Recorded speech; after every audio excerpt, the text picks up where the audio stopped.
मार्गदर्शन करें, क्योंकि कोरोना काल में सबसे ज़्यादा मानसिक दबाव में यही रहे हैं।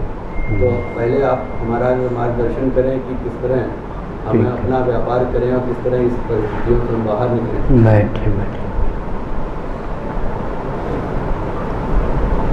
जो कलाकार हैं उनकी स्थिति भी बहुत दयनीय हो गई है।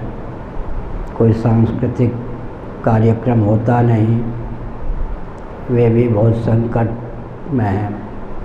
पंडे पुजारियों की स्थिति बहुत कोरोना के कारण दयनीय हो गई है। जो कथावाचक हैं उनकी स्थिति बहुत खराब है, और जो व्यापारी हैं उनका भी मार्ग अवरुद्ध ही है। सब पर संकट है। उस संकट का मूल क्या है? स्वतंत्र भारत में विकास को जिस ढंग से परिभाषित और क्रियान्वित किया गया, उसके फलस्वरूप ऊर्जा के स्रोत पृथ्वी, पानी, प्रकाश और पवन चारों अत्यंत विकृत, क्षुब्ध और कुपित हो गए। अन्य देशों ने भी भौतिक विधा से विकास को परिभाषित और क्रियान्वित किया, जिसके चपेट में आकर ऊर्जा के स्रोत पृथ्वी, पानी, प्रकाश, पवन चारों अत्यंत क्षुब्ध, कुपित हो गए। चंद्रमा की सतह भी कई मीटर धंस गई। इसलिए खगोल तक चंद्रमा, सूर्य तक भी इसका प्रभाव पड़ा है। भगवान सबके रक्षक हैं। हमारी भगवान से प्रार्थना है कि ये विपत्ति के जो समय हैं जल्दी दूर हों, ताकि व्यापारी अपने लिए, समाज के लिए वरदान स्वरूप हो सकें। हमने आपको कल बताया था, देश की अर्थव्यवस्था सुदृढ़ रहे, कृषि, गौरक्ष, वाणिज्य, ये वैश्यों का स्वाभाविक कर्म बताया गया गीता के 18वें अध्याय में। मंत्रिमंडल में 4 ब्राह्मण हो, 8 क्षत्रिय हों, 21 वैश्य हों, 3 शूद्र हों, 1 सूत सांस्कृतिक मंत्री हो।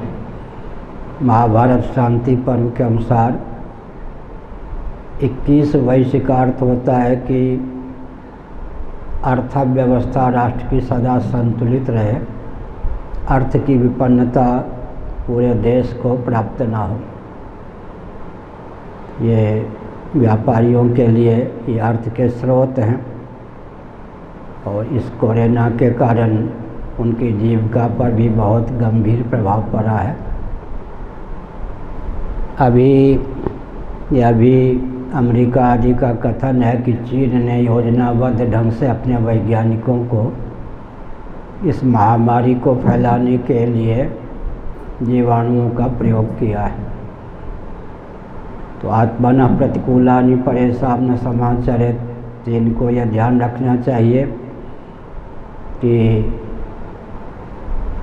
अगर देश विदेश में महामारी उसकी योजना के फलस्वरूप फैली है, तो सबके कोप का भाजन एक दिन वह बनेगा, प्रकृति का भी प्रकोप उस पर प्राप्त होगा। आत्मनः प्रतिकूलानि परेषां न समाचरेत्।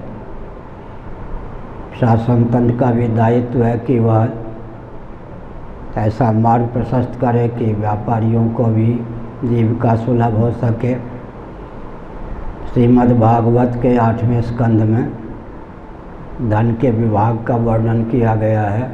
अपना पेट भर जाए, देव पितर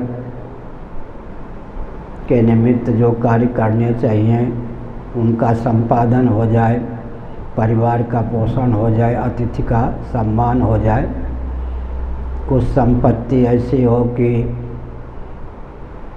आगे मूलधन को बढ़ाने में उपयोग हो, कुछ धर्म के लिए, कुछ अर्थ के लिए भी अर्थ का संचय आवश्यक है, कुछ उपभोग के लिए, कुछ यश के लिए धन का उपयोग करना चाहिए। श्रीमद् भागवत 8वें स्कंद के अनुसार धन का उचित ढंग से जो विभाग करता है उसको दरिद्रता के चपेट में नहीं आना पड़ता। व्यापारियों के प्रति हमारी सहानुभूति है और भगवान से वैसे मैं रुक कर इसलिए बोल रहा हूँ कि कई बार मैंने संकेत किया था कि भीषण विभीषिका आने वाली, लेकिन शासन तंत्र ने, समाज ने उस पर ध्यान नहीं दिया।